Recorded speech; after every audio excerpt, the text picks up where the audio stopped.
విజయవాడలో ట్రాన్స్ఫర్ త్రిమూర్తులు చిత్ర బృందం సందడి చేసింది. సుదీర్ఘ విరామం తర్వాత వడ్డే నవీన్ హీరోగా నటించిన ఈ చిత్రం ఈ నెల 19న థియేటర్లలో విడుదల కానుంది. సరైన కథ దొరకకపోవడం వల్లే సినిమాలకు కొంతకాలం గ్యాప్ వచ్చినట్లు నవీన్ తెలిపారు.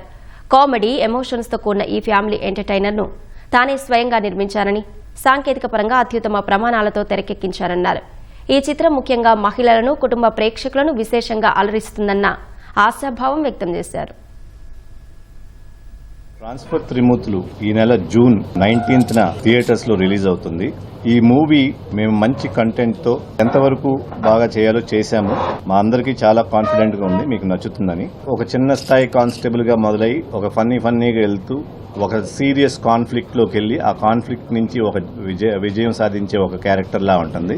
అందరి మనసులకి దగ్గర అవుతుందని నేను అనుకుంటున్నాను. మన మూవీ ట్రాన్స్ఫర్ త్రిమూర్తులు 19 జూన్కి రిలీజ్ అవుతుంది. మా టీజర్కి, మా ట్రైలర్కి, మా సాంగ్స్కి చాలా మంచి రెస్పాన్స్ వచ్చింది.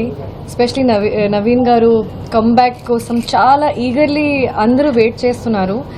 అండ్ నేను మూవీ చూశాను and I'm telling you, he has done his best. చాలా మంచి పర్ఫార్మెన్స్, మీ అందరికీ చాలా నచ్చుతుంది. It's a family entertaining film.